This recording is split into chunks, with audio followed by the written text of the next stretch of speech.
I've added another engine to my SMS dead rail fleet. It's number 1961, a B23-7. And what's cool about this is I couldn't find a model of a B23-7. So this is actually the frame and truck's fuel tank from a UB25 and the shell of a C630 that was cut in half and re-glued back together to the proper length. It's a close representation. It's not exact, but it is a pretty close representation. This one I weathered up a little bit. I used a Flory model wash, which I really like. It's a clay-based water-activated wash.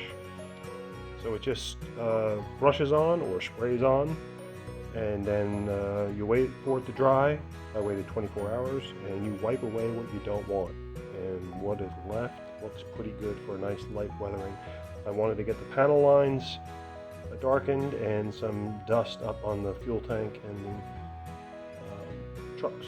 So it looks pretty good. I'm pretty happy with the way that came out. Other details on this model, the C630 came with 4 windows here, so I had to cover 2 of those up. That was pretty fun to do. And I made a couple of custom roof pieces here.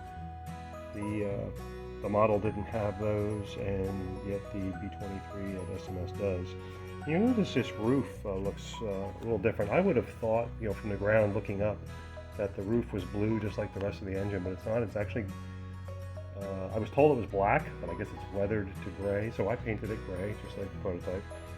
The other major modification I made here, this was an MTH shell from early MTH, and this radiator hood is actually glued down, so I had to unglue it before I painted it, and now I can make it removable. And what's really nice about that is I can have access in here to my dead rail on-off switch, my charge port, and I didn't want to have any wires tied to this hood, and you see there's 2 lights in the back there.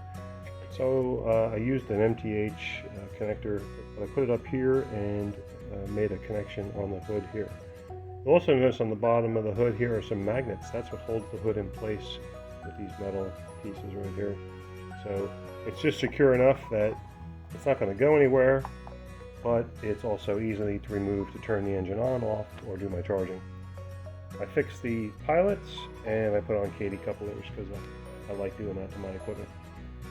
All the decals were custom made by PDC company. William Brellinger does a great job. He's done my other decal jobs here. He did this decal job for this SMS engine, which just turned out phenomenal.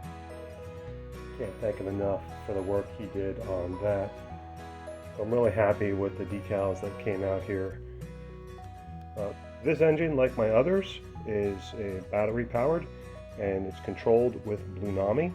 So I have a Blunami 4408 in this engine, and a 14.4 milliamp lithium ion battery. Let's hear how it sounds.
Dispatcher to the work extra. Let's copy a new warrant. Over.